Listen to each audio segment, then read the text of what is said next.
Sejam bem-vindos a mais uma live, onde a gente vai continuar nossa conversa aqui sobre o livro Os Segredos da Mente Milionária. Hoje a gente vai conversar sobre o 13º arquivo de riqueza. Então, faltam 5, né? Contando com esse de hoje, são 17 ao todo, né? Esse capítulo aqui, ele traz algumas questões um pouco mais técnicas, né? Alguns linguajares um pouco mais técnicos, mas a intenção aqui vai ser a gente colocar tudo da forma mais simples possível, né? Para que você possa compreender. Beleza? Só conferir uma coisa aqui. Beleza. Vamos lá. Bora começar então? O 13º arquivo de riqueza é o seguinte: as pessoas ricas focalizam o seu patrimônio líquido. As pessoas de mentalidade pobre focalizam o seu rendimento mensal. As pessoas ricas focalizam o seu patrimônio líquido. As pessoas de mentalidade pobre focalizam o seu rendimento mensal. Vamos entender o que quer dizer aqui. Em geral, quando o assunto é dinheiro, as pessoas frequentemente perguntam: quanto você ganha? É raro ouvirmos: quanto vale o seu patrimônio? Pouca gente fala assim, a não ser nos ambientes de alta classe. Nesses lugares, as conversas sobre dinheiro costumam dizer respeito ao patrimônio. Aí dá alguns exemplos aqui, olha. O Pedro acabou de vender as ações. Ele tem agora um patrimônio de mais de 3 milhões de reais. A empresa de João abriu capital, ele agora possui 5 milhões de reais. A Maria vendeu a firma e agora tem 8 milhões. Ninguém diz: sabia que o Ricardo ganhou um aumento além de uma ajuda de custo de 2%? A verdadeira medida da riqueza é o patrimônio líquido e não os rendimentos. Aqui já vai explicar, né, o que é patrimônio líquido, se você nunca ouviu esse termo. Sempre foi e sempre será. O patrimônio líquido é o valor de tudo o que uma pessoa tem. Então, o que é patrimônio líquido? O valor de tudo que uma pessoa tem. Para determinar o seu patrimônio, some o valor de todas as coisas que você possui: dinheiro, ações, títulos, imóveis, o seu negócio atual, a sua casa, e depois subtraia tudo que deve. Então, como que você descobre qual o valor do seu patrimônio líquido? Tudo o que você possui. Tem dinheiro no banco? Faz parte do patrimônio líquido. Tem um carro que é seu mesmo, né? Já é seu, já é quitado, tudo mais? Patrimônio líquido. Tem uma casa que é sua, já é quitada, alguma coisa assim? Ou um apartamento? Faz parte do patrimônio líquido. Então, tudo que é seu, e aí, obviamente, né? Seu e talvez em conjunto com marido, esposa, alguma coisa assim, faz parte do seu patrimônio líquido, descontando o que você deve, né? Então, por isso que eu falei, por exemplo, se for um carro que esteja quitado, uma casa que esteja quitada, né? Então, basicamente é o seguinte, olha, se você pegar tudo que você tem e vender e juntar com o que você tem guardado, qual que é o seu patrimônio líquido, tá? Então, patrimônio líquido é isso, quando você faz essa junção. Dinheiro que possivelmente você tenha com o valor de tudo mais o que você tem. Quem é rico sabe que há uma imensa diferença entre rendimentos e patrimônio líquido. Os primeiros são importantes, mas constituem apenas um dos 4 fatores determinantes do patrimônio líquido, que são, aí isso aqui que a gente vai conversar de forma mais aprofundada hoje, olha. 4 fatores que determinam o seu patrimônio líquido. Número 1, rendimentos, a gente vai conversar sobre cada um deles. Número 2, poupança. Número 3, investimentos. E número 4, simplificação. Então a gente vai conversar nesse capítulo sobre essas 4 coisas, tá? Toda pessoa rica compreende que a construção de um patrimônio líquido substancial resulta de uma equação que contém esses 4 elementos. Como todos eles são essenciais, examinarei um a um. Então, com relação primeiro aos rendimentos. O que é o rendimento? É você ganhar. Como você ganha dinheiro. Beleza? Então, como você ganha? Existem dois tipos de rendimentos, os ativos e os passivos. Rendimento ativo é o dinheiro que você ganha por seu trabalho. O seu salário, ou caso seja um empresário, a renda ou os lucros que obtém com o seu próprio negócio. O rendimento ativo é importante porque, na sua ausência, é quase impossível chegar aos outros três fatores do patrimônio líquido. E com rendimentos ativos, é com os rendimentos ativos que enchemos o nosso funil financeiro, por assim dizer. Em condições normais, quanto maior o rendimento ativo, mais podemos poupar e investir. Embora esse tipo de rendimento seja fundamental, eu repito, o valor depende da parte que ele ocupa no conjunto do patrimônio líquido. Então, falando especificamente agora sobre rendimentos, forma que são desses 4 elementos aqui. Rendimento ativo é o que você faz para ganhar dinheiro. Isso é um rendimento ativo. É o seu trabalho, se você tem um negócio, é o que vem de lucro ali do seu negócio, isso é um rendimento ativo. Rendimento passivo. Rendimento passivo é o dinheiro que você recebe sem trabalhar ativamente.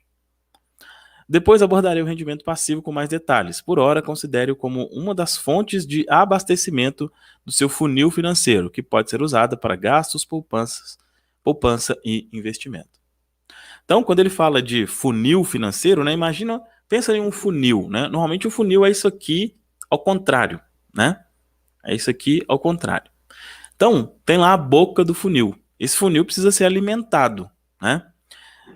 Ele fala aqui de vários elementos, mas para você conseguir todos os outros elementos, investir, poupar, precisa ter a entrada, né? Então, isso é meio óbvio, né? Se eu quero enriquecer, eu preciso abastecer essa boca desse funil. E quanto mais dinheiro eu colocar aqui, melhor. Ótimo. Mas não é só isso, né? E aqui falou, existem 2 formas de colocar dinheiro nesse funil. Uma é a forma ativa, ou seja, através aqui do trabalho e tudo mais. E outra é uma forma passiva, que vem aí através dos investimentos, por exemplo, né? Então, se eu tenho, exemplo, uma casa de aluguel, né? Isso é uma renda passiva. Ela está lá, eu não estou trabalhando ali em cima daquilo e, né, aquilo me rende um valor todo mês. Então, é um exemplo de rendimento passivo. Então, beleza. O primeiro dos 4 elementos, que é o como você ganha dinheiro. Segunda coisa, segundo passo aqui desses elementos, poupança, né? Poupar também é indispensável. Se você ganha rios de dinheiro e não conservar nenhum, não fará fortuna. Muita gente tem um modelo de dinheiro programado para gastar. Quanto mais ganha, mais gasta. São indivíduos que optam pela gratificação imediata, em detrimento do equilíbrio a longo prazo. Os gastadores têm 3 lemas. O primeiro é, é só dinheiro. Consequentemente, dinheiro é algo que eles não possuem em grande quantidade. O segundo é, tudo que vai, vem. Pelo menos é do que gostariam, porque o seu terceiro lema é, sinto muito, agora não dá, estou quebrado. Sem rendimentos para encher o seu funil financeiro e sem poupança para conservá-lo, é impossível passar no próximo fator de patrimônio líquido, né? Parte da poupança, né? E quando fala em poupança, em poupar, eu prefiro usar o termo administrar, tá? Porque não necessariamente é você economizar, não necessariamente, mas sim você saber administrar. De nada adianta você ganhar rios de dinheiro, ou seja, você encher a boca desse funil de dinheiro, se é um funil que, vamos dizer assim, não é um funil, é como se fosse um cano, vamos falar assim, né? Você coloca ele, colocou aqui, muita gente é assim. Ganhou, gasta tudo. E às vezes até gasta além do que está recebendo aqui em cima, né? Então, esse é um fator de extrema importância. Se você não sabe administrar, não consegue administrar o que você ganha, não adianta. E isso, por mais incrível que pareça, não importa o quanto você ganha. Se você não consegue poupar hoje, não consegue administrar, né? Poupar não é um termo que eu particularmente gosto. Se você não consegue administrar hoje, se você ganhar 10 vezes mais do que você ganha hoje, é possível que você também não consiga administrar. Não é diretamente relacionado ao quanto você ganha. Não é. Isso é um paradigma, né? Uma coisa que pode não fazer sentido para muitos, mas vai por mim. É assim, tá? Não adianta você... Pô, o que a gente já vê de casos aí, por exemplo, jogadores de futebol. O cara ganhou mais de 100 mil reais, às vezes, por mês durante 20 anos. Passou 5 anos depois que ele parou de jogar, tá quebrado. Por quê? Não soube administrar. Então, é importante você saber ganhar e quanto mais ganhar, melhor, mas é importante saber administrar também. Terceiro fator, investimento.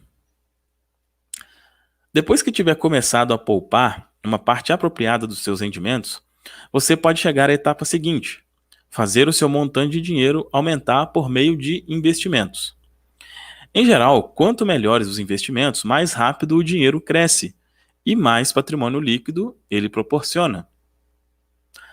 As pessoas ricas despendem tempo e energia aprendendo a investir e têm orgulho de ser excelentes investidores, ou pelo menos de contratar ótimos profissionais para executar essa tarefa para elas. Quem tem a mentalidade pobre pensa que investimento é coisa de rico. E como nunca aprende a fazer isso, continua na pior. Volto a dizer, todas as partes da equação são importantes. Então, aonde entra aí o investimento, né? Quando eu falo, por que eu falo, primeiro, relacionado ao passo 2, por que eu não gosto muito do poupar? Porque poupar, muitas vezes, significa você restringir ao máximo. Como que eu posso restringir ao máximo aqui o gasto? E não é isso. É você saber separar o dinheiro.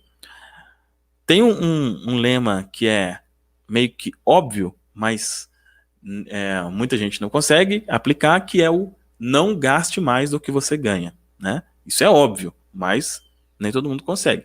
E existe um que não é tão óbvio, que é não gaste tudo o que você ganha. Não gaste tudo o que você ganha.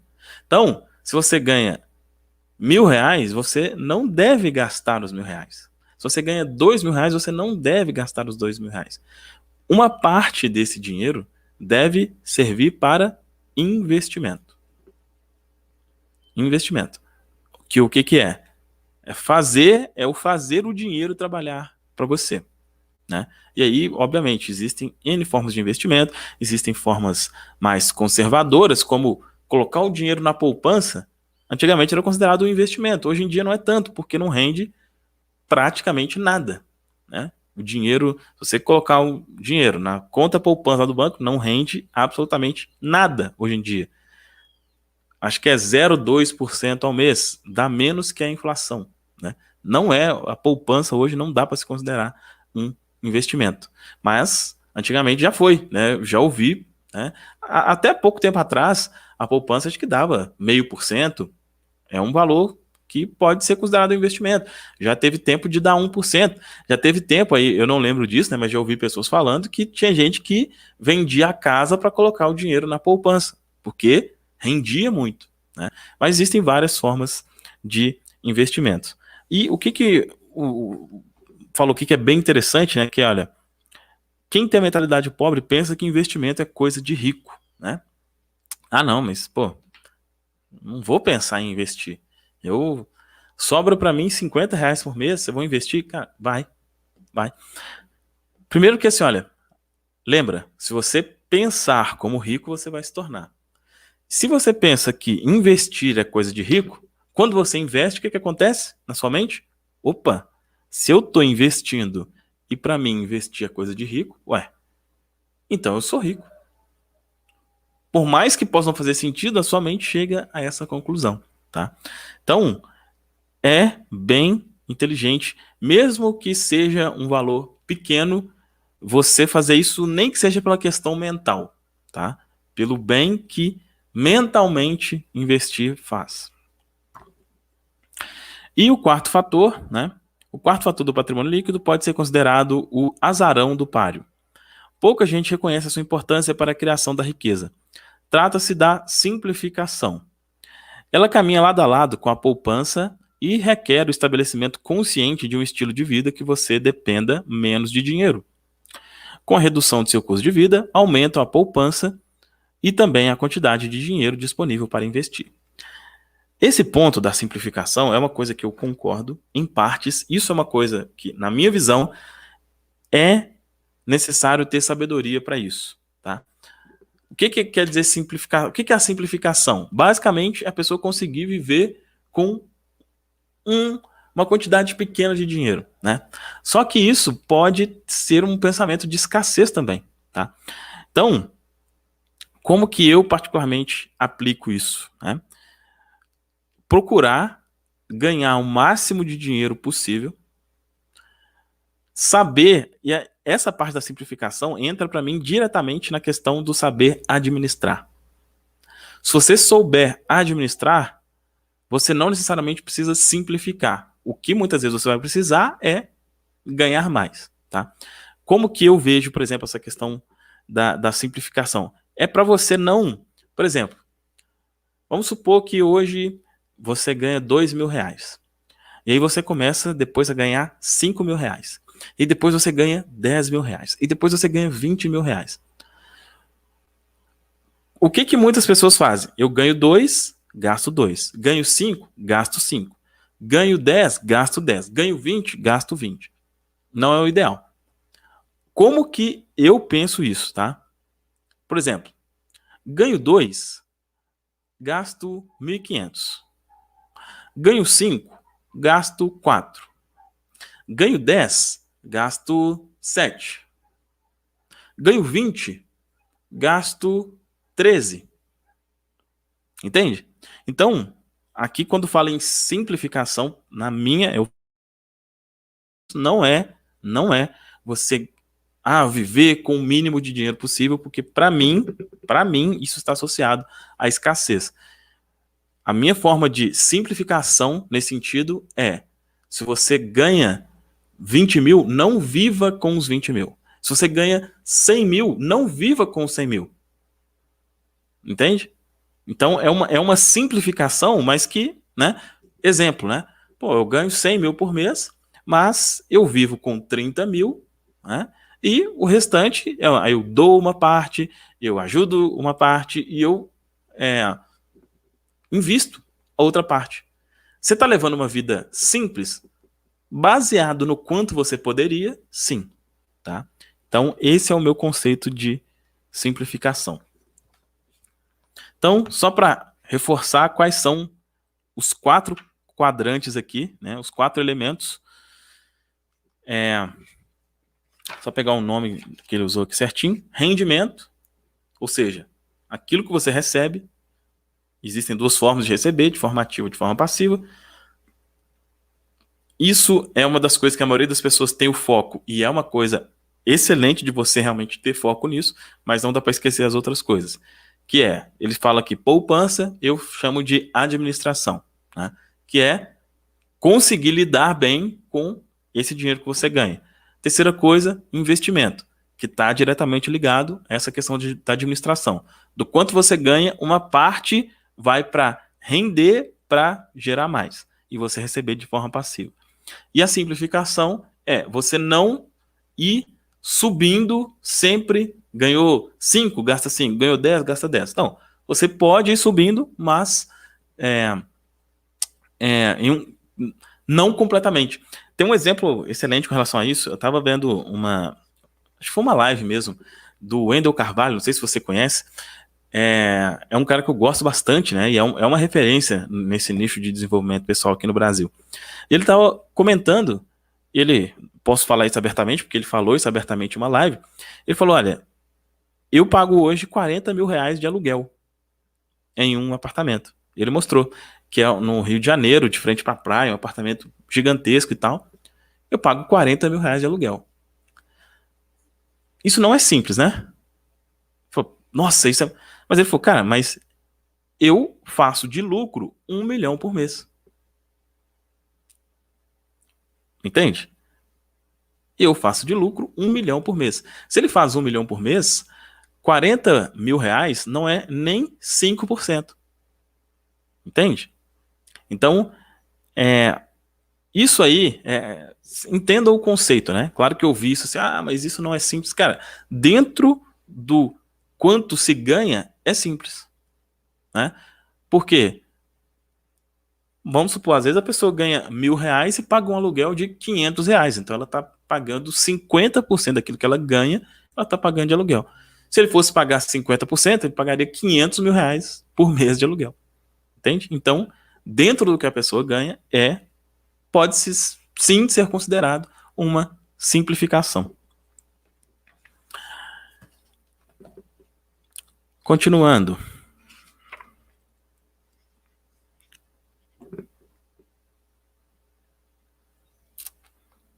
Aí é só para reforçar um ponto que a gente já conversou aqui. Eu acho que isso que eu já falei aqui já deixa bem claro qual que é a ideia aqui desse capítulo, né? Aqueles que têm uma mentalidade pobre, uma visão de classe média, jogam o jogo do dinheiro com uma roda só, acreditam que o único jeito de enriquecer é ganhando rios de dinheiro. O que não é verdade, né? Quais são aqui? Qual que é a declaração, né? Que ele sugere, olha. Estou concentrado na construção do meu patrimônio líquido. Eu tenho a mente milionária. Lembrando, o que é patrimônio líquido? Tudo que você tem, descontando o que você deve. Esse é o seu patrimônio líquido. Ações da mente milionária. Ação 1. Mantenha-se concentrado nos 4 fatores do patrimônio líquido. Aumentar os seus rendimentos, engordar a sua poupança, elevar o retorno de seus investimentos e diminuir os gastos pessoais, simplificando o seu estilo de vida. Cuidado com isso de diminuir os gastos pessoais. Entenda a forma que eu falei, para mim é o ideal, tá? Não é necessariamente você diminuir o que você... Não necessariamente. 2. Crie um extrato no seu patrimônio líquido. Atualize em reais tudo que você tem, os seus ativos, e subtrai o valor de tudo que você deve, o seu passivo.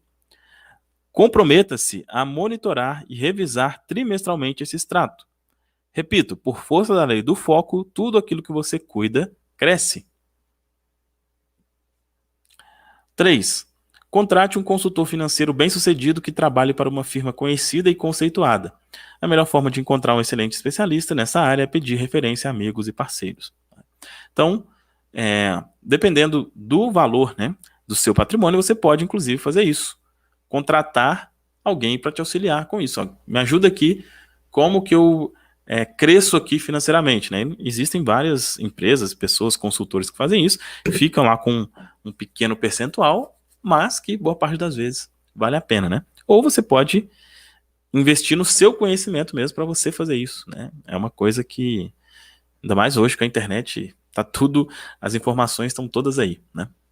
Bom, é isso. Como eu disse, era um capítulo um pouco mais técnico, né? Não é especificamente sobre mentalidade, mas extremamente importante entender isso, né? Que não basta só ganhar muito dinheiro, né? É preciso os outros elementos também.